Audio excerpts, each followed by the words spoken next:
Okay. When I use HandBrake, the first thing I do is I press open source, grab the video I am updating, and we go to audio right here. You got all these other things. Press audio. You get on a number from 1 to 20, so just do 18 or something. And I do 2 or 3 right here. This kind of gets rid of some sounds. And once you're ready, go to where you're going to put this at. So we are going to put this on card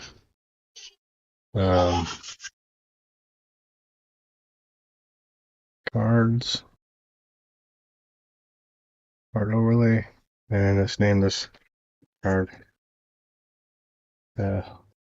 overlays,